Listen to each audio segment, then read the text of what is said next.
Eu vou te fazer uma pergunta. O que você faz para atingir zonas mais profundas durante o tratamento com as ondas radiais? Porque com as ondas focais é fácil, né? É só mudar a probe ou mudar a lente do equipamento que está tudo certo.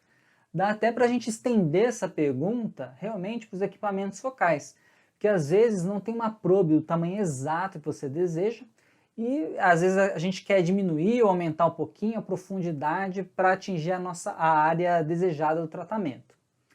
E tem uma maneira muito comum, que eu acho até que você já ouviu falar ou utiliza, que é modificar a frequência do seu equipamento. Você aumenta ou diminui a frequência, né, para atingir tecidos mais ou menos profundos, né, mais superficial ou mais profundo. Só que eu sinto lhe informar que esse macete está errado. Isso não muda, na verdade, nada a profundidade de atuação da onda de choque no corpo do seu paciente. Quando eu falei isso pela primeira vez, lá em 2015, 2016 mais ou menos, muita gente, já usuário experiente, arregalou os olhos. Não sei se é o seu caso, né? Mas se for, vamos dar um reset nessa programação e vamos entender onde está o equívoco. E se não for o seu caso, vem comigo também, porque esse vídeo vai te ajudar a ter uma eficácia de pelo menos 70% no tratamento das doenças musculoesqueléticas dos seus pacientes. Bora lá então!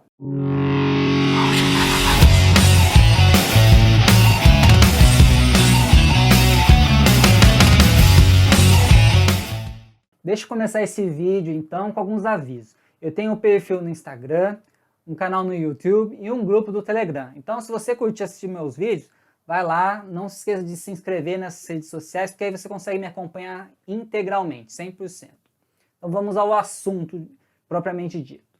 Os equipamentos de onda de choque, independente se é uma onda de choque focal ou ondas radiais, eles têm alguns parâmetros que podem ser modificados conforme as nossas necessidades para tratar os nossos pacientes. Por exemplo, se você quiser produzir no seu paciente analgesia, ou anti-inflamação, ou regeneração tecidual, você vai utilizar alguns parâmetros. Ou então, se você quiser atingir melhor o osso, a cartilagem, tendão, ou até se você quiser ser mais específico num tecido, por exemplo, um músculo mais superficial como o glúteo máximo, você pode modificar os parâmetros. E às vezes até mesmo no próprio músculo, o glúteo máximo, ele é espesso, né? Ele pode chegar até 1 polegada, dá 1,7, 1,8 centímetros mais ou menos, né? Eu baseei na minha polegada, tá? Porque a polegada mesmo tem 24 milímetros. E você pode também atingir uma musculatura mais profunda, como o músculo piriforme, que está lá o glúteo máximo, o médio, e aí chega no piriforme, você precisa atingir essa região mais profunda, você também modifica os parâmetros. E os parâmetros que você pode modificar quando você vai tratar o seu paciente com as ondas de choque são a intensidade da energia, aí você modifica o bar, né, a intensidade do bar, que seria a pressão de disparo, a densidade de fluxo de energia, que está dentro da energia. Segundo item, a frequência, que aí é determinada, o parâmetro Hertz, né, a medida, a unidade de frequência, e o número de disparos também você pode modificar. Além disso, você pode modificar o tipo de ponteira ou transmissor que você está utilizando conforme o seu equipamento. Se você tiver um equipamento focal, você pode mudar a probe ou a lente, que também é chamada de standoff. Aí depende da marca, né? Cada um chama de um jeito, mas basicamente é uma lente ou uma probe diferente, né? Cada equipamento vai ter vários tipos de probe ou de transmissores ou de lente. E você pode modificar também um parâmetro super importante, que é a forma de aplicação, ou seja, a técnica, como você posiciona a sua mão, como você pega no equipamento, entre outros detalhes técnicos que são super importantes. Aí, lá chega um paciente para você, que você precisa tratar, por exemplo, o piriforme, numa síndrome do piriforme. Esse músculo, como eu comentei, ele é bem profundo, ele fica lá bem escondido, embaixo do glúteo máximo, glúteo médio, que já são bem espessos. Lembrando, o glúteo máximo ele vai ter uma espessura que pode chegar até a largura do meu polegar, que vai dar 1,7 a 1,8 centímetros. E aí o que você pode fazer para atingir uma região tão profunda assim? Lembrando que uma das desvantagens, né, ou uma grande desvantagem das ondas radiais é a menor capacidade de penetração nos tecidos, né? Ele chega a 2, 3 centímetros, mas você pode dobrar isso conforme as técnicas que você usa, os transmissores e os parâmetros que a gente pode modificar. E aí, pensando nisso, qual parâmetro você pode modificar daqueles que eu comentei? Pensa aí, vou dar alguns segundos.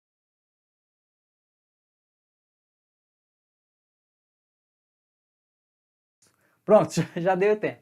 Então, eu já até dei a dica no início, né? Um desses parâmetros é a frequência. Só que não adianta você modificar a frequência no seu aparelho, porque isso não muda nada a capacidade de penetração da onda. Esquece isso, porque na verdade isso nada mais é do que uma grande confusão de conceitos físicos. Eu lembro muito bem mesmo, do dia que eu revelei, né, entre aspas, essa verdade numa discussão sobre ondas de choque, né, com especialistas. Era mais ou menos entre 2015 e 2016, e eu tinha acabado de fazer uma extensa revisão literária sobre a física envolvida nas ondas de choque, né, a biofísica. Porque eu estava escrevendo um capítulo, né, para um livro que falava sobre formas de estimular a osteogênese. E esse meu capítulo era as terapias acústicas para estimular a osteogênese, ou a gente pode chamar também de mecanoterapias. Aí dentro do capítulo de mecanoterapias, né, do tema mecanoterapias, existem as terapias acústicas e as ondas de choque fazem parte disso. E esse tema aí das terapias acústicas eu fui escolhido para escrever porque eu estudo desde 2004, né, quando eu entrei na faculdade de medicina, eu já comecei fazendo iniciação científica com terapias acústicas. Aí na época era o ultrassom de baixa intensidade, aí depois eu conheci as ondas de choque, né, tive a felicidade de conhecer as ondas de choque e comecei a estudar mais profundamente e, né, depois eu me formei, né, e comecei a atuar com isso na minha prática clínica, né, com o tratamento das ondas de choque. E aí, né, voltando a essa revisão que eu estava fazendo, eu acabei aproveitando também para entender melhor como as ondas de choque, especificamente as ondas de choque, funcionavam no corpo humano. Porque até então eu sabia bastante quais eram os efeitos biológicos, não a parte biofísica, né? Biofísica eu tinha uma boa ideia, mas os biológicos que eu tinha mais afinidade, porque eu já estudava desde 2004, e aí essa época foi uma grande oportunidade de estudar ainda mais a parte biofísica, que isso aí deu um upgrade muito grande na minha prática, que é o que eu estou passando para vocês. E aí, estudando, eu percebi que tinha mais coisas ainda que não batiam, né, com a prática, que se falava na prática e o que tinha de teoria, não fazia muito sentido. E uma dessas coisas foi a tal da frequência, né, a frequência utilizada no aparelho, que na verdade era a frequência de pulso. Tá? Isso era um grande detalhe. Ou seja, essa frequência de pulso é a quantidade de disparos que você dá, né, que você dá os tiros, a cada segundo. E nessa discussão que eu estava entre os colegas especialistas, eu falei essa verdade, eu dei essa informação, né, e foi uma revolução, vamos dizer assim, porque tinha muita gente lá que estava assim, há anos fazendo dessa maneira, modificando a frequência de pulso, né, para aumentar a profundidade, diminuir a profundidade, e achando que estava fazendo o melhor, né, o melhor do tratamento para o paciente, né, na melhor das boas intenções. Só que não tem nada a ver. Não tem nada a ver você modificar a frequência de pulso para modificar a capacidade de penetração da onda nos tecidos do corpo humano, do nosso paciente. Na hora, claro, as pessoas ficaram confusas, isso é natural, mas aí depois foi se percebendo que o que de fato ocorria, que na verdade isso não acontecia, e eu vou explicar por que isso não acontece, né? Eu vou explicar isso para você. Em todos os equipamentos de onda de choque, seja focal, radial, vai ter esse parâmetro aí que é a frequência de pulso. Isso vem de um conceito do ultrassom, vamos pensar assim, que é chamado de taxa de repetição de pulso, que dá praticamente no mesmo. Eu vou mostrar para você como é que funciona, tá? Então tá aqui uma linha do tempo. Como é que funciona a taxa de frequência de repetição de pulso? Que o tempo, tá bom? Então tá aqui a onda, uma ondinha, outra, aqui, e ela acaba aqui. Então, esse é um pulso, tá? Ela tem 3 ondas que ocorrem no intervalo de tempo, tá bom? Aí acabou esse pulso, vai ter o outro pulso. O intervalo de tempo total pela quantidade de pulsos é a taxa de repetição de pulso, né? Aí para o ultrassom tem uma porcentagem do tempo que isso acontece, por isso que o nome é diferente, taxa de repetição de pulso, mas para a onda de choque, o que importa é a frequência de pulso, né? Quantos pulsos vão ter por um determinado tempo, que aí no caso é 1 segundo. E da onde que veio isso, né? Pensando no ultrassom. Existe o ultrassom que é o contínuo, né? Em vez de ele parar, ele continua, certo? E isso é um problema, porque o ultrassom contínuo, ele vai aumentando a temperatura do tecido, e isso é nocivo, né? Porque vai destruindo os tecidos conforme aumenta um certo nível de temperatura, né? No corpo humano, uns 42, acima de 42 graus, já começa a destruir a célula, desnaturar as proteínas, ter lesão celular, tá? E aí por isso fizeram o ultrassom pulsado. Então, em vez de ser, né, ele contínuo, ele ficou sendo pulsado, para que não houvesse tempo de ocorrer o aumento da temperatura. Então, por isso que tem essa taxa de repetição. Então, antes de aumentar a temperatura, aí, para o fornecimento, a transmissão de energia, para que não seja maléfico. E aí, com isso, a gente consegue deixar o paciente exposto ao ultrassom por mais tempo. Para as ondas de choque, isso aí não se aplica muito, né? Porque a forma de geração da onda é diferente, então a onda de choque ela não vai ser contínua, ela sempre vai ser pulsada. Mas aí o importante saber é que você consegue definir o quanto de pulsos vão ser transmitidos no intervalo de tempo. E os aparelhos de ondas de choque, eles têm um valor de frequência de pulso que é variado, né? Vai de 1 a 22 Hz. Normalmente os de ondas focalizadas, né, onda de choque mesmo, tem frequências de pulso mais baixa, e os equipamentos de ondas radiais têm frequências de pulso mais alta, que aí vai chegar nesse valor aí de 22 Hz mais ou menos. E a grande confusão que fizeram, né, durante o tratamento, os experts acabaram fazendo, foi com relação à frequência de onda. Isso sim tem a ver com a profundidade de penetração da onda no tecido, né? Houve a confusão da frequência de onda com a frequência de pulso, que é o que eu vou mostrar de novo aqui na lousinha. Agora sim, com a frequência de onda que faz sentido falar em penetração no tecido.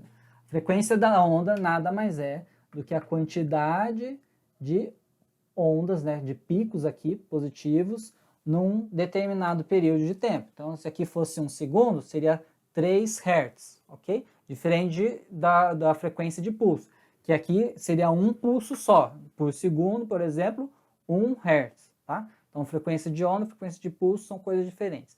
E aí, o que acontece? Se você aumentar a frequência, olha só, vamos estabelecer esse tempo aqui. Esse é um tempo. Vamos aumentar a frequência, significa que vai ter mais picos. Aumentou a frequência num determinado período, então tem mais picos positivos nesse período. E aí o que acontece quando aumenta a frequência? O comprimento da onda vai diminuir.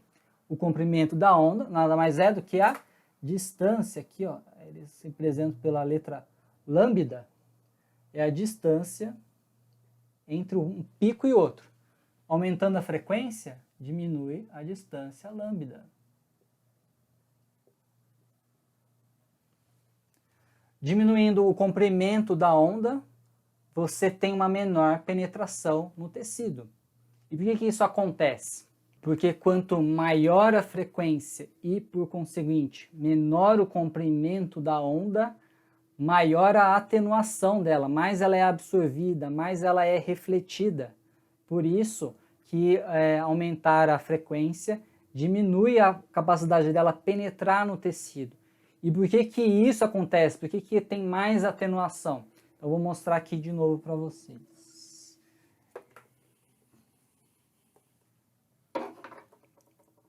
Vou mudar a cor aqui agora. Imagina as moléculas do meio. que está sendo transmitida a onda, né? O meio é o tecido do paciente, o tendão, por exemplo. A molécula ela tem um tamanho, né? Um tamanho aqui, X, certo? E a onda tem o seu comprimento lambda. Quanto maior o comprimento da onda, mais fácil ela passar por essa molécula. Aí a gente pode fazer um comparativo, bem simples. Imagina você que tem um buraco. Esse buraco tem 1 metro e a sua passada tem 2 metros. Então você passa tranquilo, você dá uma passada tranquilo, você já está do outro lado, né? Mas imagina agora se a sua passada tem meio metro. Você vai precisar de mais energia, não é isso? O esforço é maior, mesma coisa a onda. Ela vai precisar de mais energia, transmitir mais energia para que ela consiga ultrapassar as moléculas, né? Que ela consiga ser transmitida pelas moléculas. A distância que ela tem que percorrer é maior. Então a chance dela ficar presa no buraco ou ter que mudar de direção para poder ultrapassar esse buraco é maior. Aí a gente voltando para a física, então a chance dela ser absorvida ou de ser refletida, repelida é maior. Por isso que quanto menor o comprimento de uma onda, maior a absorção ou a dispersão dela. Além disso, se a gente pensar com relação à energia, vamos imaginar que as moléculas, quando a onda passa de uma molécula para outra, na verdade assim, chega a onda incidente numa molécula, aí essa molécula ela pega, entre aspas, a onda e transmite para outra molécula. Como é que ela faz isso? Juntando, se aproximando e se afastando da molécula. Quanto maior a quantidade de ondas, quanto maior a quantidade de movimentos de juntar e afastar, ou seja, maior a quantidade de movimentos de juntar e afastar, porque a frequência é maior, mais a energia precisa ser passada, mais energia é perdida, mais fricção ocorre entre as moléculas. Quanto maior a fricção, maior a conversão da onda em outro tipo de energia, por exemplo, o calor, né? Por isso que o ultrassom contínuo, lá na época, ele aumenta a energia, porque como ele é contínuo, a molécula ela vai havendo a fricção entre as moléculas e aumenta a quantidade de calor produzido. Por isso que eles desenvolveram o ultrassom pulsado, porque aí as moléculas elas vão esfriando, entre aspas, aí dá tempo de novo da onda passar sem aumentar a temperatura das moléculas. A confusão vem justamente por isso. Porque veja, eu estou falando toda hora de ultrassom, estou falando toda hora de onda de choque, e aí os conceitos acabam se confundindo. Quando a gente faz um ultrassom diagnóstico, a gente pode modificar a frequência do ultrassom, né? A gente muda a frequência sem nem saber que está mudando a frequência, né? Eu quero ver músculo, quero ver pele, quero ver um tecido mais superficial, profundo. Eu mudo a frequência, sem nem saber que estou mudando a frequência, né? Eu modifico lá no aparelhinho, eu consigo ver mais profundo ou não. Só que nas ondas de choque, no equipamento de ondas de choque, isso não é possível. Você só vai mudar a frequência de pulso, você não vai mudar a frequência da onda. Não tem como mudar a frequência da onda, né? Eles não fizeram isso. E mesmo assim, na forma de produção da onda de choque, não daria para mudar isso, ficar modificando, teria que alterar. Por isso que os fabricantes não desenvolveram equipamento ainda, né, que consiga modificar a frequência da onda, mas sim a frequência de pulso que são disparadas das ondas de choque. E olha só que interessante, vou até desenhar aqui de novo, com relação às ondas de choque. As ondas de choque e as ondas radiais. Elas têm uma outra grande diferença, que é o seguinte. Esse aqui seria um gráfico de uma onda de choque focal.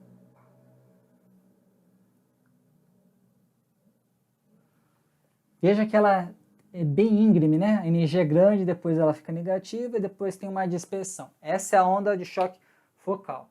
Aí agora a onda radial, olha a diferença. Vou desenhar aqui.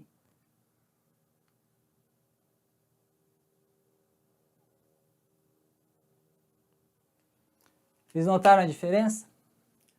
A frequência da onda de choque focal é maior que a onda radial, onda de pressão radial. E ainda assim, a onda de choque, ela consegue penetrar mais nos tecidos que que é onda radial.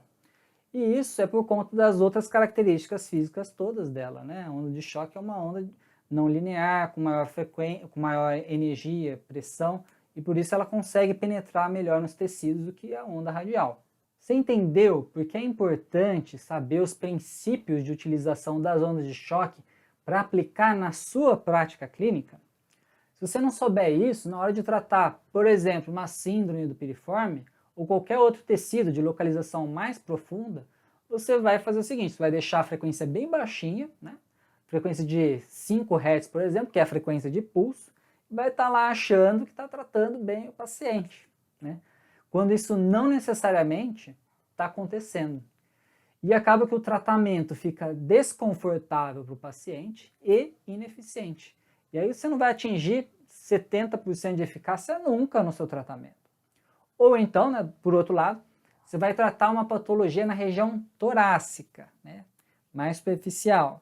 E aí você vai confiante, tranquilo, põe lá a energia que você acha significativa, suficiente para tratar, e você coloca, mas você está confiante porque a frequência colocou lá em cima, 20 Hz.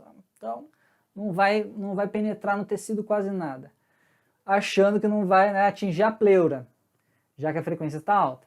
Mas isso pode resultar em danos significativos, né? E aí, em vez de você ter um sucesso no tratamento, você vai ter o contrário, que é um efeito colateral que é muito indesejável.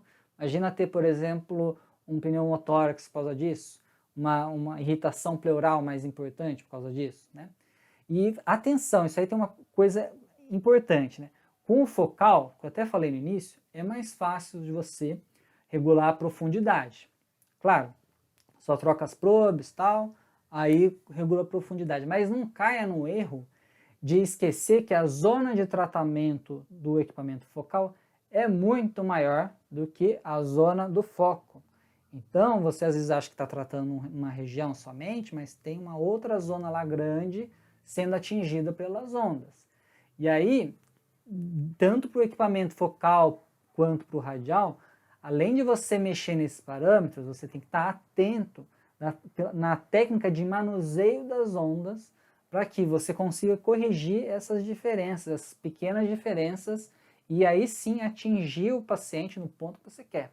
E aí, tendo maior assertividade, né, no alvo desejado do tratamento, você vai ter maior eficácia com seus pacientes, que aí será de pelo menos 70%, né, de sucesso para tratar as doenças musculoesqueléticas.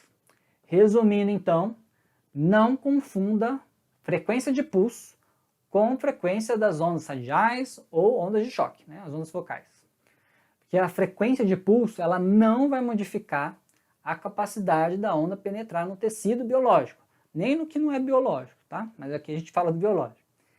E o caminho para você ter pelo menos 70% de eficácia no tratamento das doenças musculoesqueléticas com as ondas de choque é conhecendo bem os princípios físicos e biológicos e aplicando as técnicas corretas para o tratamento com as ondas de choque, tá? Então, ó, se curtiu esse vídeo, dá uma curtida para eu ter um termômetro aí de como tá indo as publicações. E se tiver dúvidas, é só perguntar na caixinha lá de dúvidas que eu sempre coloco no Instagram, que eu respondo para você em forma de vídeo ou texto. Tá bom? Até mais, um abraço!